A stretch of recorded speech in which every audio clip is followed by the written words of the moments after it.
Assalamualaikum warahmatullahi taala wabarakatuh. Ah, dan selamat pagi ya, cikgu ucapkan kepada semua pelajar-pelajar cikgu. Hari ini cikgu akan tunjukkan cara macam mana untuk menjawab soalan rekod tak lengkap kaedah analisis. Okey. So kita tengok pada soalan. Maklumat di bawah ini diambil daripada buku perniagaan Fika. Beliau menghadapi masalah untuk menyediakan penyata kewangan kerana tidak menyimpan rekod perakaunan dengan lengkap. Okey, langkah pertama kita untuk menjawab soalan ini ialah kita tengok buku tunai, okey, dan pastikan diberi kepada kamu maklumat tambahan. Okey, dia akan beri maklumat tambahan baki awal dan juga maklumat tambahan baki akhir. Dan akhir ni kamu akan rekod dalam penyata kedudukan kewangan. Manakala yang awal nak cari modal awal. Okey, kamu boleh gunakan dia untuk mencari modal awal. Okey, kemudian lihat maklumat tambahan. Diskaun diberi ialah 470 dan diskaun diterima ialah 380. Pulangan jualan bernilai 230 manakala pulangan belian 190. Perabot disusut nilaikan 10% setahun mengikut setahun atas kos. Okey. Anda dikendaki, okey, kita ubah sikit soalan. Anda dikendaki B dengan C ni kita keluarkan. Okey, kita akan buat A, yang ni B, C dan D. Okey, itu mula-mula sekali kamu harus menyediakan. Cikgu nak awak sediakan akaun kawalan belum terima dan akaun kawalan belum bayar. Okey, daripada akaun kawalan belum terima ni kita boleh dapat jualan kredit. Manakala daripada akaun kawalan belum bayar ni kamu akan dapat belian kredit. Okey, so langkah kita yang pertama ialah kita akan menyediakan akaun kawalan belum terima dan akaun kawalan belum bayar. Okey, Fajar sediakan ledger, akaun kawalan belum terima dan akaun kawalan belum bayar. Kawalan belum bayar. Okey ya. So kita tengok mula-mula sekali, kita tengok dulu baki awal akaun kawalan belum terima. Akaun kawalan belum terima. Akaun kawalan belum terima. Okey, baki awal 790 manakala baki akhir 10,400. So kita akan masukkan ke dalam akaun kawalan belum terima. Baki awal sebelah atas, okey, 7690.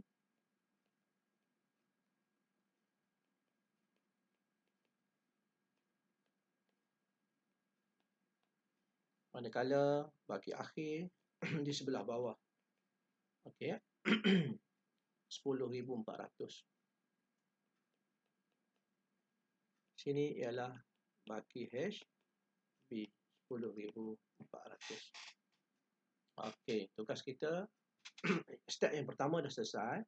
Sekarang kita masukkan pula akaun kawalan belum bayar. Akaun kawalan belum bayar ni liability ya. Dia liability, so bakinya kredit 11,720. So baki awal dia 11,720.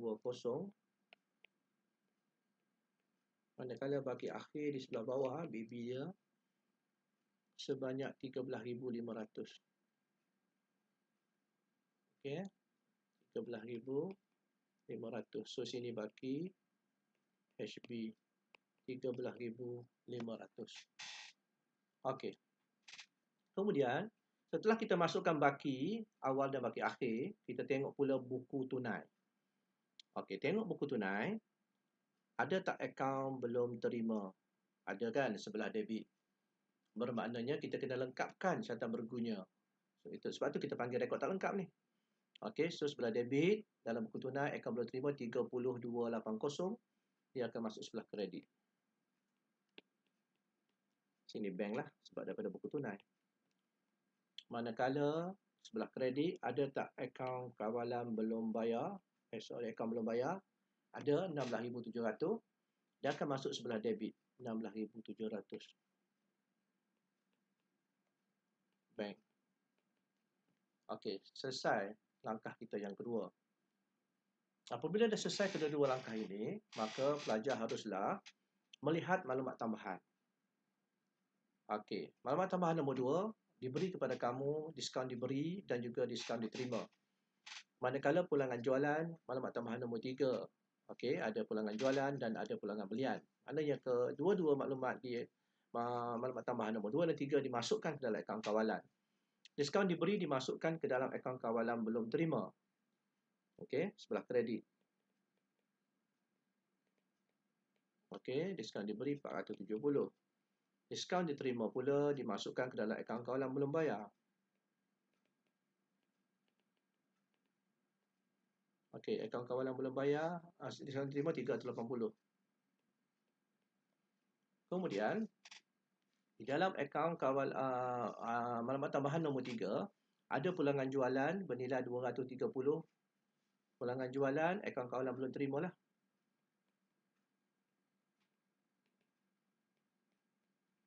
Manakala akaun kawalan belum bayar, ialah pulangan belian 190.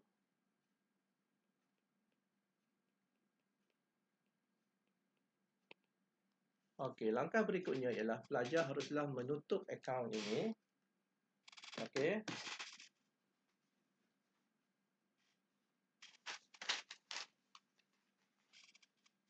Okey, keluarkan kalkulator. Kalkulator. Okey. Kemudian kira akaun kawalan belum terima dahulu. 3280. Okey, campur 470 campur 230 campur 10,400. 41380. Yang ni pun 41380. Kemudian tolak 7690. Kita tolak yang sebelah kredit ni lah. Okey ya. So kita dapat 33690. Yang kita dapat ini dipanggil jualan. Okey, yang kita dapat ni dipanggil jualan. Manakala akaun kawalan belum bayar, kita tutup 16,700. Debit lebih besar ni campur 380 campur 190 campur 13,500.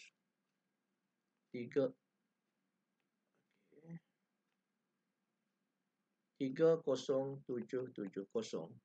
30770 tolak 11720. 19050. Ini adalah belian. Okey. So, apabila kita dah selesai akaun kawalan, okey, bermakna kita telah selesai mengira jualan dan belian. Jualan sama dengan jualan tunai campur jualan kredit. Manakala belian pula ialah belian tunai campur belian kredit. So, jualan tunai, kita tengok dalam buku tunai kita. Jualan tunai ada sebanyak 35,300. 35,300. Bermakna kita masukkan jualan tunai 35,300. Dan kita campur jualan kredit yang kita dapat tadi. Ini dalam akaun kawalan belum terima 33690. Okey. 33690. Kemudian kita tengok pula belian. Tengok dalam buku tunai ada tak belian tunai? Belian tunai ada ni. 14,300. Maka masukkan 14,300 di bahagian belian tunai. Campur belian kredit yang kita dapat 19050. Maka jumpalah kamu jumlah belian dan jumlah jualan 35,300 campur 33690 So jualannya 68990. Manakala belian pula ialah 14300 campur 19050. 33350. Ini adalah belian dan ini adalah jualan. Selesai untuk soalan A. Okey, soalan A tu dia kata hitung jumlah jualan dan belian, kan kita tukar kepada akaun kawalan belum terima dan akaun kawalan belum bayar, kita dapatlah jumlah jualan dan jumlah belian yang kita nak. Okey, langkah pertama kita telah selesai. Maka kita teruskan kepada penyediaan akaun perdagangan. Ya. Penyediaan akaun perdagangan. Macam ni ya. Tuliskan tajuk. Mana sekarang ni A, B ya. Akaun perdagangan dan untung rugi bagi tahun berakhir 31. Tengok soalan soalan kamu ni 31 Disember 2017 Okey, 31 Disember 2017. So kita punya akaun perdagangan pun 31 Disember 2017. Okey. Untuk penyediaan akaun perdagangan, kita mulai dengan jualan. Jualan yang kita dapat tadi. Kita salin baliklah. 68990 68990. Kita salin balik dalam kita punya penyata perdagangan ni. 68990. Kita tolak dengan pulangan jualan. Okey, pulangan jualan ni kalau kita tengok dia ada dalam maklumat tambahan tadi. Okey, pulangan jualan ni ada dalam maklumat tambahan 230. Okey, yang kita dah masukkan dalam akaun kawalan tu, makna kita akan tulis sekali lagi di dalam penyata akaun penamat pulangan jualan. Okey, sebanyak 230 Okey, cuba tolak. 68990 tolak 230, 68760. Kemudian yang ni kita dapat jualan bersih lah nama dia. Jualan bersih. Okey, kemudian kita masukkan kos jualan. Bermula dengan inventory awal. Inventory awal, tengok dalam soalan. Tengok soalan kita, inventory awal dia ni. Cikgu guna warna hijau pula ni. Inventory awal, ini inventory akhir. Inventory awal dia 6,800. Bermaknanya kena pergi ke sini, tulis 6,800. Kotak tengah Jangan salah kotak. Okey, campur belian. Belian ni yang kita kira tadi dalam akaun kawalan belum terima tadi. Okey, 33350. 33350. Okey, masukkan 33350. Kemudian tolak pulangan belian. Okey, pulangan belian dalam soalan tadi, maklumat tambahan. Cikgu highlight lagi, pulangan belian 190. Okey, maka pergi 190 dimasukkan dalam ni lah. 190. Okey. Sekejap. Okey.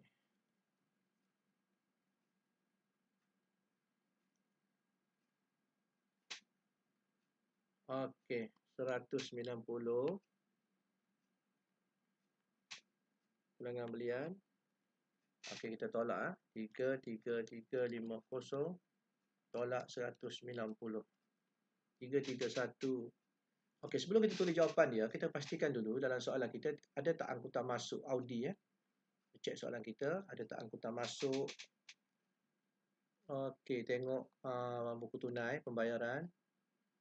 Okey, tak ada. Maklumat tambahan pun tak ada. Okey, so angkutan masuk tak ada, upah tak ada. Bermaknanya, okey, jawapan kamu ni kamu terus masuk kotak nombor 2 33160. Okey, dan kamu campurkan dengan 6,800 inventory awal tu. 39960. Ini dipanggil kos barang boleh dijual. Tolak inventory akhir.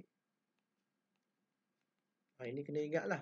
Step tu kena ingat. Step pengiraan tu. Inventory akhir dia dalam soalan tadi kita dah tengok dah. Okey, inventory akhirnya ialah 7560. So 7560 masuk sini 7560. Kita tolak. So kita dapat 32,400. Ini dipanggil kos jualan. Ini panggil kos jualan. 68760 tolak 32400. So kita dapat 36360.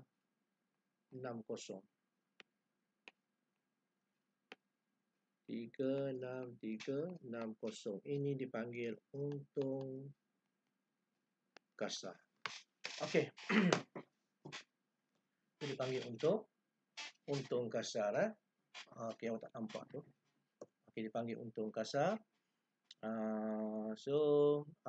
Inilah untung kasar awak awak dapat tu sebagaimana yang awak dapat untung kasar 36360 Okey, so kita stop dulu sampai untung kasar. Untuk bahagian 2 nanti cikgu akan sambung untuk menyediakan mendapat untung bersih dan penyata kedudukan kewangan. Okey, sekian. Terima kasih.